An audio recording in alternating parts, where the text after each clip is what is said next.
Hi hello నమస్తే అండి, welcome back to my channel Shivashri vlogs. ఈరోజు మనం తమిళనాడులోని హిడెన్ టెంపుల్ విలాగ్స్లో కూవం తిరుపురంతకేశ్వర శివ టెంపుల్ విశేషాలను, ఆలయ చరిత్రను ఈ వీడియోలో చూసేద్దాం రండి.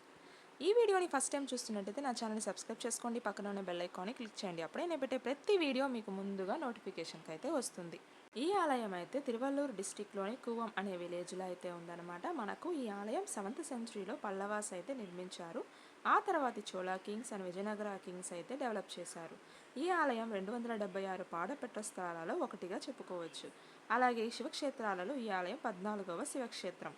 నా ఛానల్లో 276 పాడపెట్ట స్థలాలలో తక్కువలో తిరువలాంగాడు టెంపుల్స్ గురించి అయితే విలాగ్ అయితే డిస్క్రిప్షన్లో లింక్ అయితే ఉంది, ఒకసారి వెళ్ళి చెక్ చేయండి.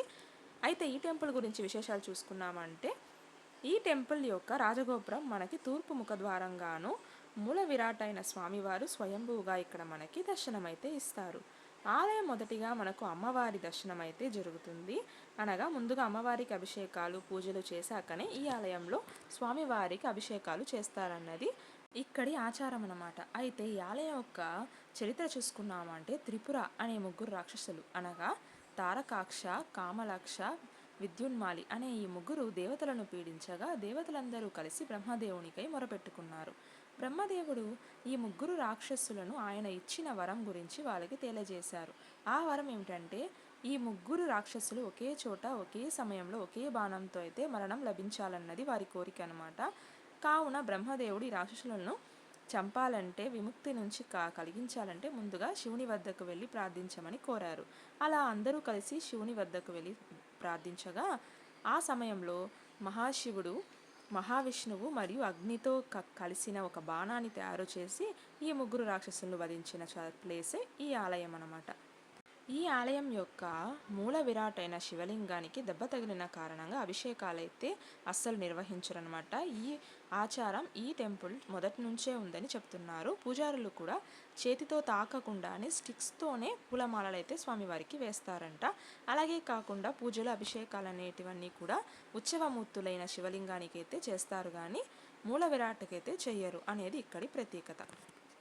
ఇంకా ఈ ఆలయంలో వినాయకునికి, దక్షిణామూర్తికి, అలాగే బ్రహ్మ, దుర్గ, వల్లి దేవసేన సమేత సుబ్రహ్మణ్య స్వామి వారికి కూడా తనీగా సన్నిధులు అయితే ఉన్నాయి. వారిని కూడా మనం దర్శించుకోవచ్చు.